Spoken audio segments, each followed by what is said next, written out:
गृहराज्यमंत्री योगेश कदमांच्या सहीने गुंड निलेश घाळवळच्या सख्या भावाला शस्त्र परवाना। पुणे पोलिसांचा विरोध डावलून सचिन घाळवळला शस्त्र परवाना। सचिन घाळवळवर गंभीर स्वरूपाचे गुन्हे दाखल।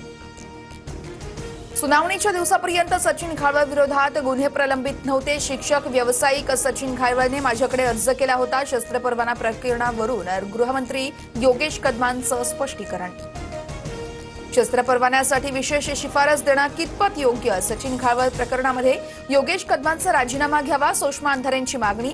तर शस्त्र परवाना देण्यासंदर्भात गृहराज्यमंत्र्यांचा संबंध नसतो, शिरसाटांकडून पाठराखण। झुंड चित्रपटात अमिताभ बच्चनसोबत काम केलेल्या प्रियांशूची हत्या। दारूच्या नशेत मित्र ध्रुव साहूनं हत्या केल्याची माहिती। नागपूरच्या जरीपटका या पोलीस स्टेशनच्या हद्दीत मृतदेह सापडला। कफ सिरपमुळे मुलांचा मृत्यू झाल्याप्रकरणी केंद्राचे राज्य आणि केंद्रशासित प्रदेशांना पत्र।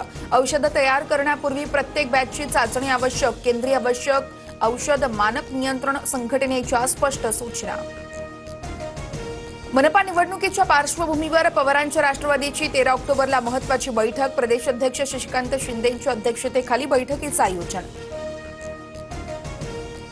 शासकीय कर्मचाऱ्यांच्या ऑक्टोबरच्या वेतनातून 1 दिवसाचं वेतन मुख्यमंत्री सहाय्यता निधीत जमा होणार। राज्यातील अतिवृष्टीग्रस्तांना दिलासा देण्यासाठी मोठा निर्णय।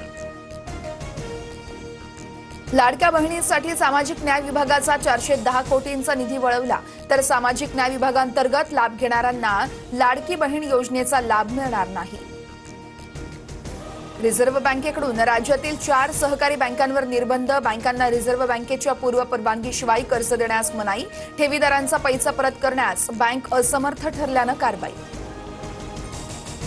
जालना रेल्वे स्थानकावर 2 गटात वाद। स्थानकाबाहेर तुंबळ हाणामारी। पाण्याची विक्री करण्यावरून वाद। 5 जणांविरोधात गुन्हा दाखल।